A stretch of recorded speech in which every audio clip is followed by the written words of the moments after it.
Tujuan maqasid syariah dari 5 itu, yang paling tinggi itu adalah menjaga agama, menjaga keturunan, nasab, menjaga jiwa, menjaga intelektual, menjaga harta. Itu penopang dari menjaga agama. Tadi kita membahas yang pertama sekali itu menjaga jiwa. Kenapa kita membahas yang pertama? Karena yang keempat ini tidak bisa kita realisasikan kalau jiwanya tidak ada. Ya. Jadi bagaimana kita menjaga agama, bagaimana menjaga keturunan, melahirkan keturunan, kemudian menjaga harta, menjaga akal, kalau jiwanya tidak ada. Jadi yang pertama itu menjaga jiwa. Kemudian yang kedua menjaga harta. Ya. Yang menjaga harta ini dalam agama itu, demikian juga di dalam agama Islam itu, harta itu menempati bagian penting, ya, bagian penting dalam kehidupan. Tidak boleh terjadi perpindahan harta, ya, dari siapapun kecuali dengan cara-cara yang disepakati berdua. Itu namanya muamalah, ya. Dari siapapun, agama apapun, tidak boleh terjadi perpindahan harta, tidak boleh mengambil harta seseorang secara zalim, secara batil, dari siapapun itu.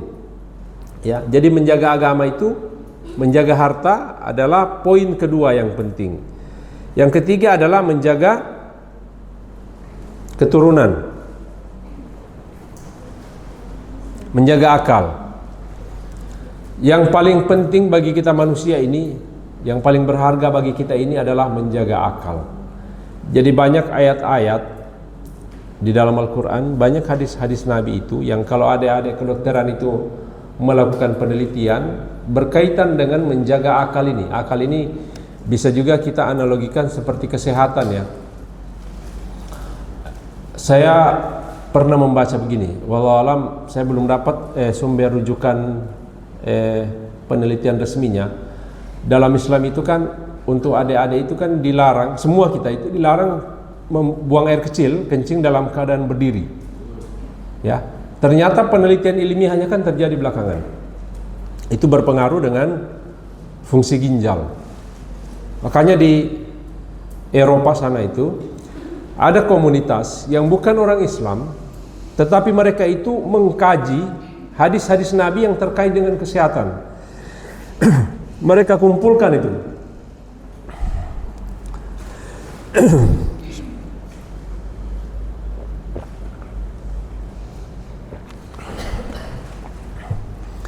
Jadi mereka mengumpulkan hadis-hadis Nabi yang terkait dengan kesehatan, padahal mereka bukan Muslim. Kemudian mereka, yang kita pernah baca, Nabi melarang meniup makanan yang masih panas. Ya, pernah dengar ya? Ada penelitiannya, ternyata ketika kita meniup makanan yang masih panas, entah apa gelombang elektromagnetik yang kemudian sampai ke makanan itu, dan ketika kita makan itu efeknya tidak bagus untuk jantung.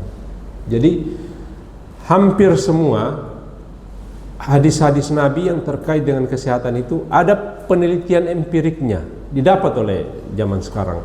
Makanya ada ulama mengatakan ayat-ayat Al-Quran itu sampai kemudian kiamat tiba, tidak satupun ayat Al-Quran itu yang kemudian tidak ditemukan maknanya, ya.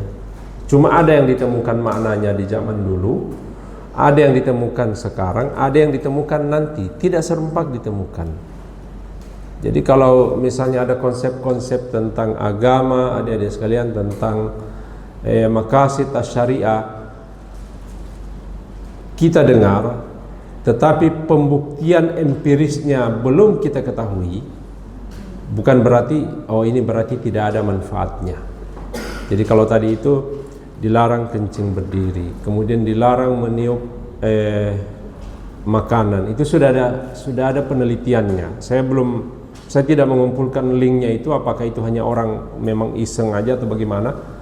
Tapi memang kalau kita kayak di kedokteran, di hukum itu, ketika kita menampilkan sesuatu itu kan ada sumbernya gitu.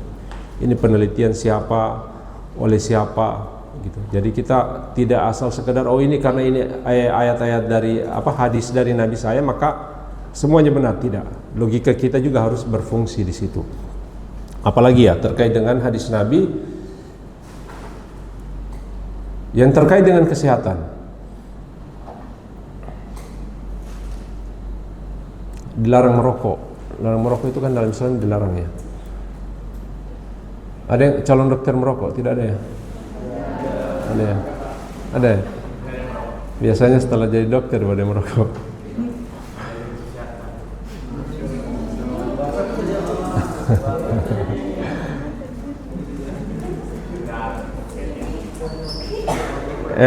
Apalagi hadis Nabi yang terkait dengan kesehatan.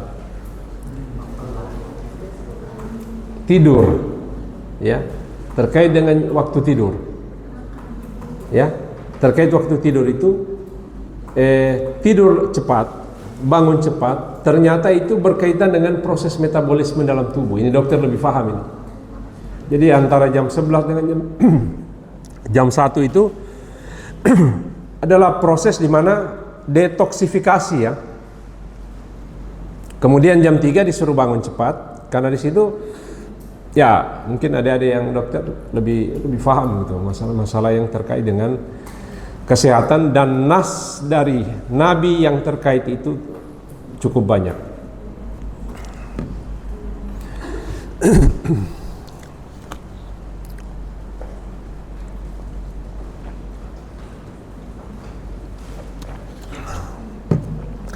Termasuk minum. Nabi itu sunnahnya ketika minum tidak langsung misalnya satu gelas kayak ditumpah gitu kan. Dia bertahap ya. Itu ternyata di dunia medis ada buktinya kan, kalau minum pelan-pelan gitu, tidak langsung dituang. Ada yang ingin menambahkan dari ada perempuan, silakan mungkin. Kalau tidak saya sebut nama saja. Siapa? Yang dari Aliyah.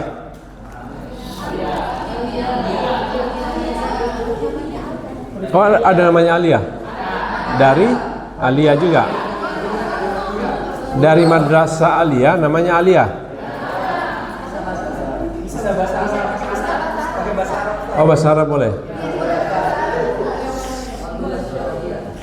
Yang mana Aliyah? Yang jubah merah sendiri, Ustaz. Berdiri. Bahasa Arab bisa. Kalau bisa bahasa Arab, saya pakai bahasa Arab juga.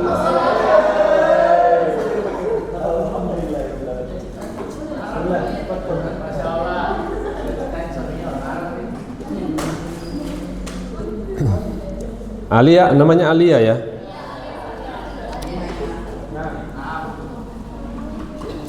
Aliyah Safitri Hakka. Dari mana? Ya. Min aina anti? Ogoamas.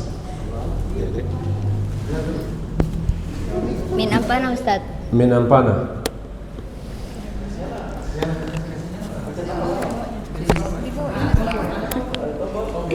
Cek.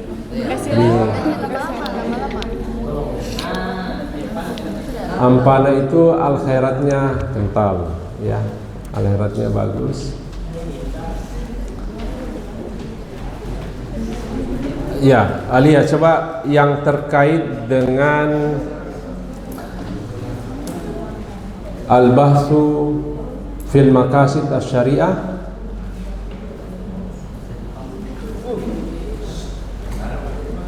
Yang terkait dengan fi hifziddin. Fiddin, Ustaz. Nah, fiddin. Tatakallam bil Arabiyah am bil Indonesia? Tafadhal.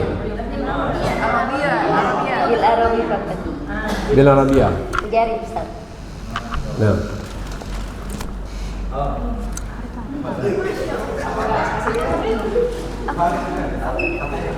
Atakalam aniddin, Ustaz. Nah, al-maqasid asy-syariah fi hifziddin. Fi hifziddin nanu muslimin labud alaina an nufariqu bainal din alladzi wajib wa sunnah. Di ana al-an nangzurkan tabib dalik indamal amalu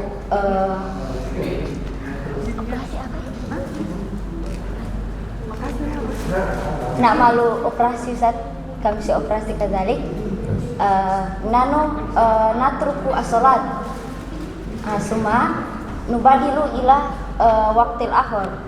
Nah, Kami sal jama' wa qasar. laisa qasar. Jama' fakat. Jadi terkait dengan menjaga agama, Alia ini ada yang paham tadi? Silakan diterjemahkan.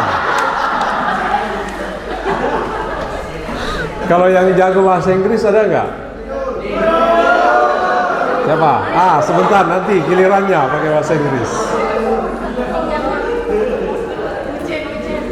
Yang tadi dijelaskan oleh Alia, terjemahkan supaya teman-teman tahu. Ini penting tadi, harusnya kita bahas. Yang tadi dijelaskan itu harusnya kita bahas. Laki-laki Ustaz yang terjemahkan. Siapa namanya? Husain. Aina Husain. Komentar Husain. Dari Arab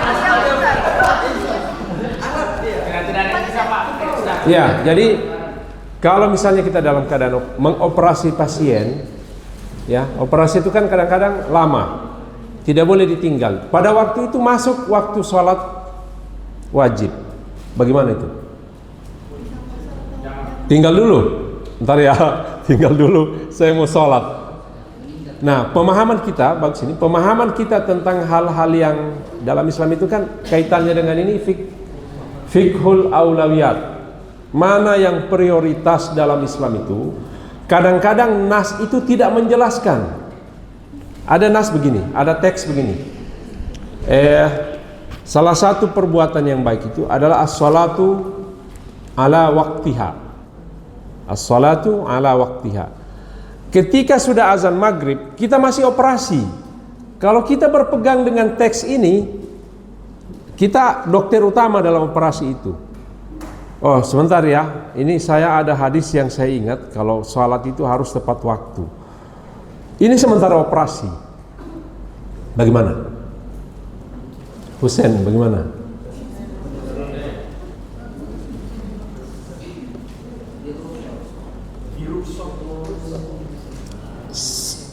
Kalau menurut Alia bagaimana? Kalau dalam kondisi seperti itu?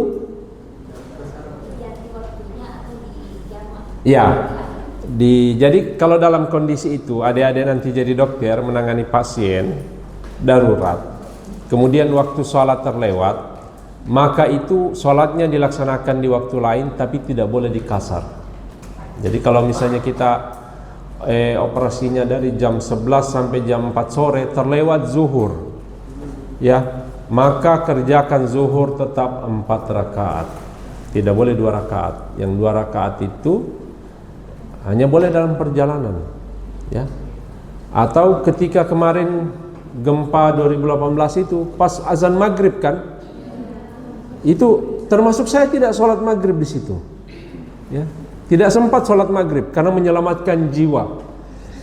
Jadi ketika terjadi 2 hal yang bersamaan, yang lebih kita utamakan yang darurat, menyelamatkan jiwa kita dahulukan. Termasuk ketika dalam masjid tiba-tiba goyang, kita lari keluar, sholat kita tinggalkan tidak masalah, karena menjaga jiwa itu utama. Tapi sholat masih bisa kita laksanakan di waktu yang lain. Seperti itu. Yang bahasa Inggris siapa? Siapa namanya? Mana?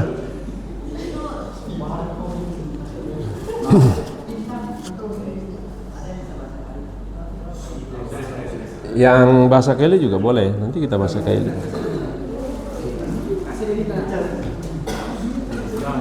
Oke, yang bahasa Inggris kita sambil menunggu waktu selesai supaya tidak terlalu tegang. Is there any opinion of you? Can you explain your opinion about the purpose of the religion? that is correlating with Excuse me, in Mr. Arabic English, Arabic language is hizbun nafas. Madon, kami aja Madon. Madon. We believe. Okay, between Lebih jago Ustaz. mana-mana.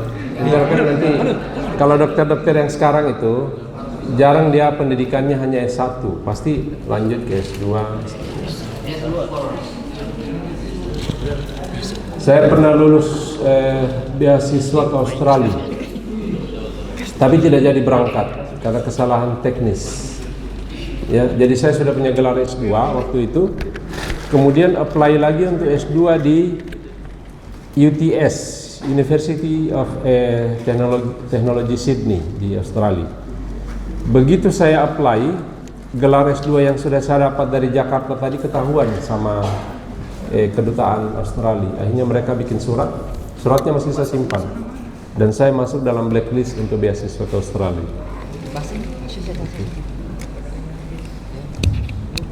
TOEFL saya waktu itu 500 lebih, cuma nggak pernah dipakai. Silakan Pak Dokter.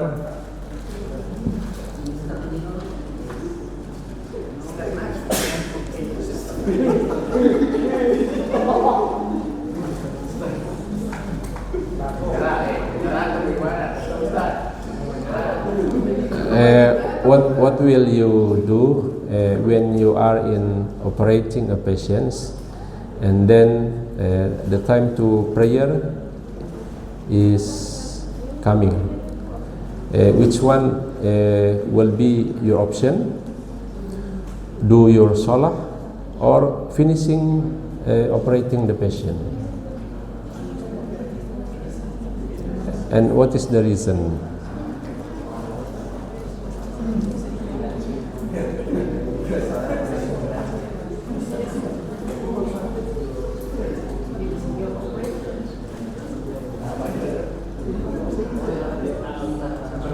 Are you operating the patient while doing salah?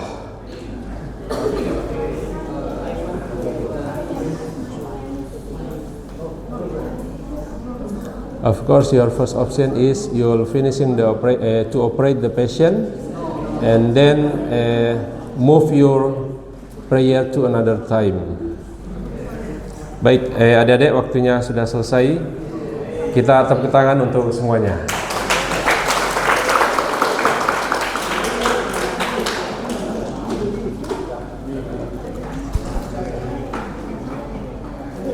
Saya menyimpulkan materi kita yang pertama, maqasid asy-syariah.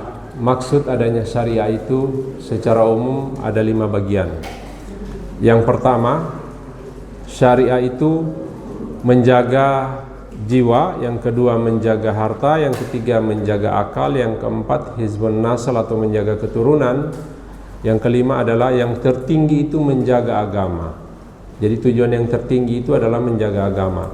Nah, bagaimana kita menempatkan praktek menjaga 5 hal ini dalam kehidupan sehari-hari, terutama dalam praktek kita sebagai seorang dokter itu, bukanlah hal yang semudah teori yang tadi kita bahas itu. Tidak mudah. Makanya pembahasan tentang maslahah mursalah, kebaikan-kebaikan yang tidak ada dalilnya, kemudian yang terkait dengan fiqhul auliyat, hal-hal yang menjadi prioritas, itu tidak boleh juga kita abaikan. Karena kalau dalam posisi kita sebagai dokter nanti, mungkin ada peristiwa yang kemudian seakan-akan peristiwa itu bertentangan dengan nas agama kita, ya, bertentangan dengan teks-teks yang ada dalam perintah-perintah agama, termasuk, tapi itu tentu dalam situasi normal. Ketika sholat dalam situasi normal tentu berbeda dengan sholat dalam situasi kita melakukan pekerjaan darurat sebagai dokter, ya. Apa yang kita lakukan di luar profesi dokter, ya, dalam kondisi, dalam status kita sebagai masyarakat, dengan berada di ruangan kerja UGD, bisa jadi yang tadi prioritas di luar menjadi tidak prioritas di ruangan UGD, atau sebaliknya, yang tadinya kita di masyarakat, di keluarga kita prioritaskan, ya, tidak kita anggap sesuatu yang penting, tetapi dalam kapasitas kita sebagai dokter tiba-tiba sesuatu itu harus kita lakukan. Padahal di masyarakat sesuatu itu kita hindari sama sekali. Tadi adik-adik sudah ada yang beri contoh tentang bagaimana kondisi ada yang melahirkan, yang menangani kelahiran itu dokter laki-laki.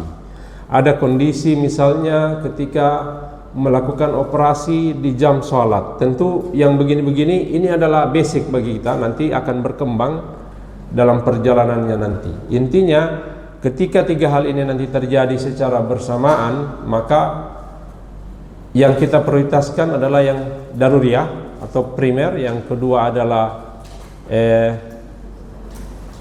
sekundernya, yang ketiga baru tersiernya. Nah, posisi antara satu orang dengan orang yang lain belum tentu sama dengan darurat itu. Jadi keputusannya bukan keputusan kolektif, tapi keputusan individu. Bisa jadi tadi yang sama Alia, peristiwa yang dia hadapi adalah peristiwa darurat, tetapi bagi dokter yang lain itu adalah peristiwa yang biasa saja. Makanya keputusannya diambil sendiri oleh Alia, yang tidak minta pendapat kepada yang lain. Oh, kalau menurut saya ini darurat, keputusan saya begini yang harus saya ambil.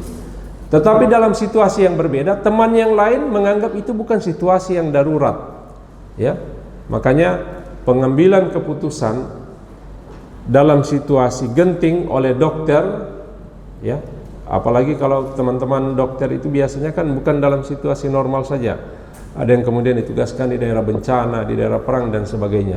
Saya dulu banyak berteman dengan dokter dari MERSI, Medical Emergency Rescue Committee, ya.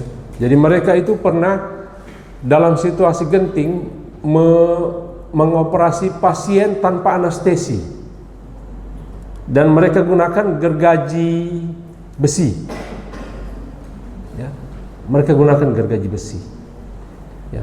Kesakitan bagi pasien itu mereka abaikan, biarlah sakit tanpa anestesi. Bayangkan, digergaji kakinya pasien tanpa anestesi, yang penting nyawanya terselamatkan. Jadi menyakiti orang itu dilarang, tapi waktu itu menyakiti dia untuk menyelamatkan jiwanya. Jadi begitu. Selamat kepada adik-adik yang sudah semester 7 ini, tidak lama lagi pasti akan menjadi dokter dan bertemu dengan situasi yang tidak semudah yang kita bahas dalam teori-teori kita tadi ini. Dan ini sangat sedikit sekali contohnya. Seperti itu. Terima kasih, mohon maaf kalau ada kekurangan dengan segala keterbatasan waktu dan materi. Wallahu musta'an. Wassalamualaikum warahmatullahi wabarakatuh.